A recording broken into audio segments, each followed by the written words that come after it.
সালামের পিতা আযর ইব্রাহিমকে বললেন, ইব্রাহিম তুমি যেহেতু আমাদের ধর্মের বিরোধিতা করতেছো, আমাদের সাথে আমাদের বেলায় চলো, সেখানে আমাদের ধর্মের ব্যাপারে তুমি কিছু জানবে, জ্ঞান অর্জন করবে। হযরত ইব্রাহিম নবী তার জাতির সাথে পিতার সাথে রওনা দিলেন। কিছু দূর যাবার পরে হঠাৎ করে ইব্রাহিম আলাইহিস সালাম আকাশের দিকে তাকালেন। ফানাযারা নাযরাতান ফিন নুজুম ফাকালা ইন্নী সাকিব। আকাশের দিকে তাকালেন, আকাশের দিকে তাকিয়ে নজর করে হঠাৎ করে হযরত ইব্রাহিম নবী জমিনের উপরে অসুস্থ হয়ে পড়ে গেলেন আর বললেন, ফাকালা ইন্নী সাকিব, ও আমার পিতা আমি তো অসুস্থ হয়ে পড়লাম, আমি তোমাদের সাথে তোমাদের মেলায় যেতে পারবো না। ইব্রাহিম আলাইহিস সালাম বাহ্যিকভাবে শারীরিকভাবে অসুস্থ ছিলেন না। মুফাসসিরিন কিরাম লিখেছেন উনি মানসিক অসুস্থ ছিলেন, যে আমার জাতিকে এই শিরক থেকে আমি কিভাবে বাঁচাবো। এজন্য ইব্রাহিম নবী তারকার দিকে তাকিয়ে যখন তাকে বললেন আমি অসুস্থ, তার বিনা বিশ্বাস করলেন যে তারকাকে পরমাত্ম তারকার পূজা করত। যখন নাকি ওই তাদের সেই বেলার ভিতরে চলে গেলেন, হযরত ইব্রাহিম আলাইহিস সালাম ওখান থেকে ব্যাক করে চলে এসে তাদের সেই মন্দিরের ভিতরে প্রবেশ করলেন। মন্দিরের ভিতরে প্রবেশ করার পরে যে কাজটা করলো, আল্লাহ রাব্বুল আলামিন সেই অবস্থাগুলোকে ওই সময়টাকে কোরআনের ভিতরে বর্ণনা করে দিলেন। فَجَعَلَكُمْ عُبَادًا إِلَّا كَبِيرًا لَكُمْ لَعَلَّكُمْ إِلَيْهِ يَرْجِعُونَ। হযরত ইব্রাহিম নবী একটা কুঠা নিলেন, একটা কুড়াল হাতে নিয়ে ওই মন্দিরের ভিতরে প্রবেশ করলেন।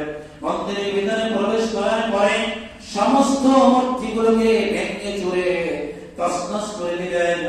একটা মাত্র মূর্তিকে আস্থা রেখে দিলেন, বড় মূর্তিটাকে আস্থা রেখে দিয়ে তার কাঁধের উপরে কুঠোরধারী ওখান থেকে চলে গেলেন।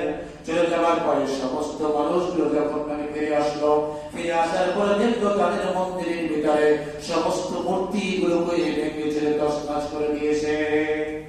এখন তারা প্রশ্ন করল, ক্বালু মান ফাআলা হাযা বিআলিয়াতিনা ইন্নাহু লামিনাজ জালিমিন। তাদের বক্তব্যের কথাগুলো আল্লাহ কোরআনে বর্ণনা করে দিলেন। তারা বলতেছে আমাদের দেবতার সাথে এই কাণ্ডকে করব, সে তো নিশ্চয়ই কোন জালেম। ইব্রাহিম সালামকে আসলে জুলুম করছে, ইনসাফ করেছে। যে রব তোমাদেরকে সৃষ্টি করলো তাকে চিন্তা না, তোমাদের নিজের হাতে বানানো তৈরিকৃত রবকে চিনলে, অথচ সে আল্লাহকে চিনলে না।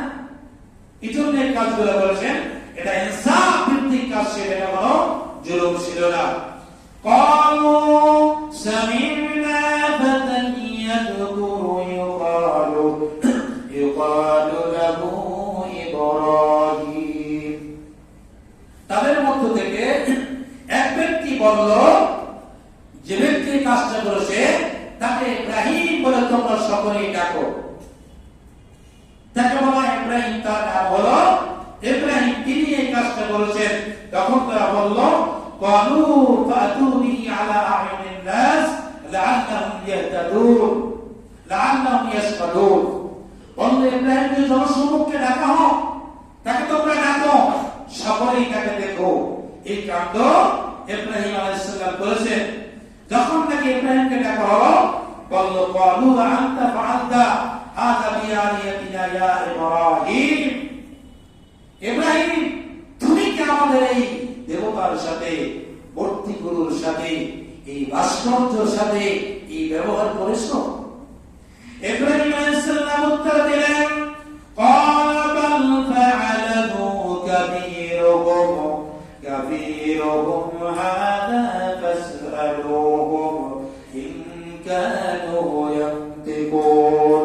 যেহেতু সমস্ত ছোট ছোট মূর্তিগুলো ধ্বংস হয়ে গেছে, বড় মূর্তিতে কেবলমাত্র আস্থা রয়েছে, অতএব তোমরা ওই মূর্তিটার কাছে প্রশ্ন করো, যদি তোমাদের এই দেবতা মূর্তির কথা বলতে পারে।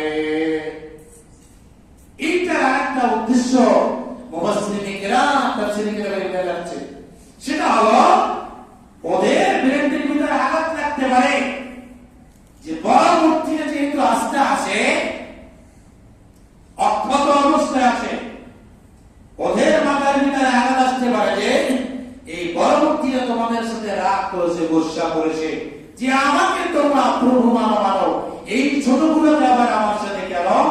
অংশীদারিত্ব করেছো, শরীক করেছো। এটা আমরা হয়তো ভাবতে পারি, তাহলে একটি মূর্তির সাথে ছোট মূর্তিগুলোকে শরীক করার কারণে এই মূর্তি যদি আমাদের উপরে আঘাত হয়, তাহলে যিনি সমস্ত জগতের যিনি রব, আল্লাহ সৃষ্টি করছে, ওই আল্লাহর সাথে যখন আমরা এই মূর্তিগুলোকে শরীক করবো, একাত্রিত করবো, তখন আল্লাহ আমাদের উপরে রাগ গোসা করতে পারে কি পারে না? এই চিন্তা চেতনাটা ওদের সেন্টিমেন্টাল ভিতরে আসতে বলবো, হয়তো বা এই মূর্তির পূজা বন্ধ করে দিতে বললাম। যদি সেই মূর্তিটা কথা বলে, তাকে তোমরা প্রশ্ন করো, যেহেতু তোমরা তাকে রব মানতেছ, তোমাদের সবকিছুর মানে প্রশ্ন করো। তখন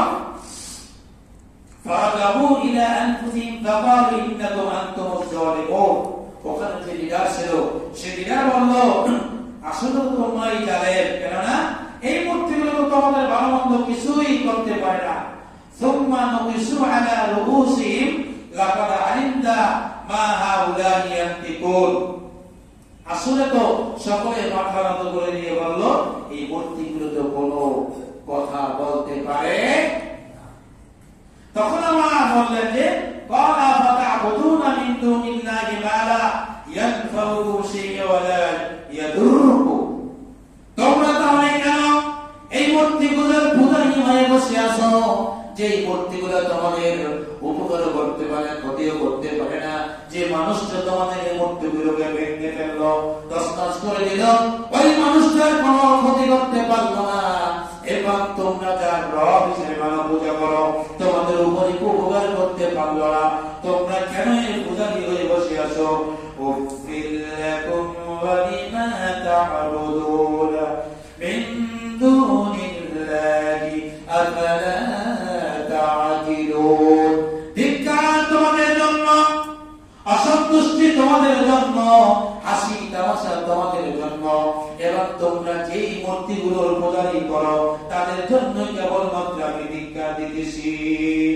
ক্বালু হাররিকু ওয়ানসুরু আলিহাতাকুম ইন কুনতুম ফাইলিন। এরপরে মানুষগুলো বলল, তোমরা একটা কাজ করে, একটা সিদ্ধান্ত গ্রহণ করো। তোমরা যদি কোনো কিছু করতে চাও, তোমাদের রবকে, তোমাদের প্রতিমাকে, তোমাদের এই মূর্তিগুলোর কোনো উপকার করতে চাও, তাহলে হযরত ইব্রাহিমকে তোমরা আগুন দিয়ে পুড়িয়ে দাও। তারা সিদ্ধান্ত নিল যে হাররিকুহু ওয়ানসুরু আলিহাতাকুম, একে জ্বালিয়ে পুড়িয়ে ভস্ম করে দাও, তোমাদের দেবতাকে তোমরা কি করো? উপকার করো। রাষ্ট্রীয়ভাবে ঘোষণা দিয়ে দিল, জাতীয় পর্যায়ে আগুন জ্বালানোর জন্য লাকড়ি সংগ্রহ করা হলো। 1 মাস পর্যন্ত কোনে আগুন জ্বালানো হলো। আগুন জ্বালানোর পরে তাফসীরের কিতাবের ভিতরে আসছে 16 মাইল দূর পর্যন্ত উপর থেকে একটি পাখি পর্যন্ত ধরে যেতে পারে না, আগুনের এত তেজ হলো। এরপরে হযরত ইব্রাহিম ওখানে পালানোর জন্য কিভাবে পালাবে? তাদের কাছে কোনো শক্তি নেই, বুদ্ধি নেই। মিস্টার ইবলিস শয়তান এসে মিনজানিন নামক একটা কারেন্ট যন্ত্র তৈরি করার জন্য তাদেরকে বুদ্ধি দিল। একটি কারেন্ট তৈরি করলো। কারেন্ট তৈরি করার পরে ওখানে ইব্রাহিম নবীকে বসানো হলো।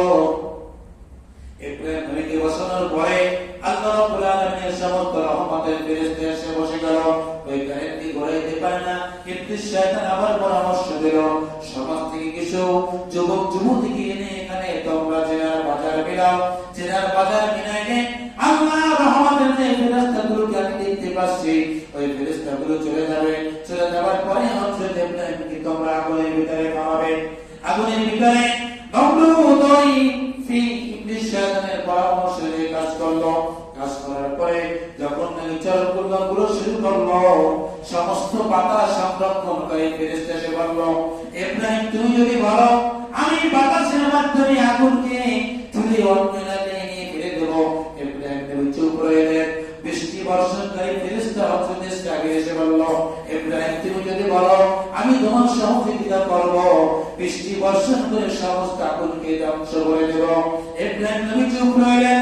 সর্বশেষ ইব্রাহিম এসে বলল, ইব্রাহিম আল্লাহ আমাকে তোমার কাছে পাঠিয়েছেন, তুমি যদি আমাকে অনুমতি দাও, আমি আমার শাশ্বত নূরের পাখা দিয়ে একটি আঘাত করে নমরুদের সমস্ত আগুনকে নিঃশেষ করে দেব। ইব্রাহিম আলাইহিস সালাম বললেন, এমন রবের আমি খেদমত খুশি ইবাদত করি না। আমার রব অন্ধ নয়, বধির নয়।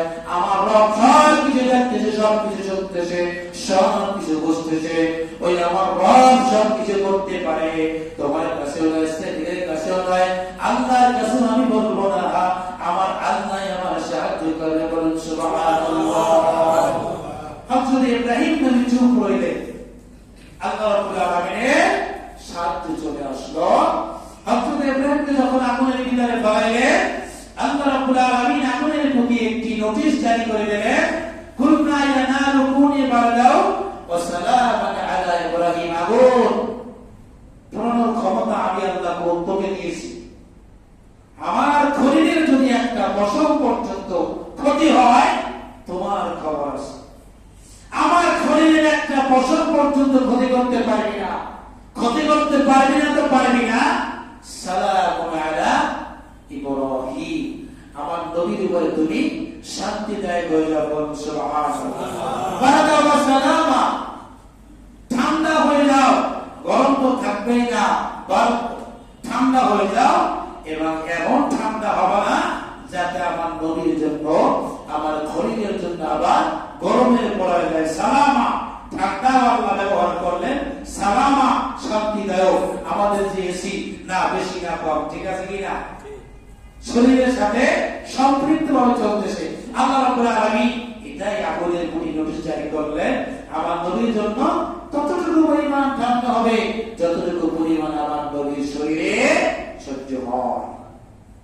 ঐতিহাসিক বর্ণনার ভিতরে আসে যে রশিদি ইব্রাহিম নবীকে আপনার কি করলো, বেঁধে ফেললো, সেই রশিটা পড়ে গেল। ইব্রাহিম নবীর একটা বছর করলো না। ইব্রাহিম নবীকে উলম্ব অবস্থায় ফেলেছিল। আল্লাহ রাব্বুল আলামিন জান্নাত থেকে পোশাক এনে ফেরেশতাদের মাধ্যমে আপনার নবীকে পরিয়ে দিতে বলেন। সুবহানাল্লাহ।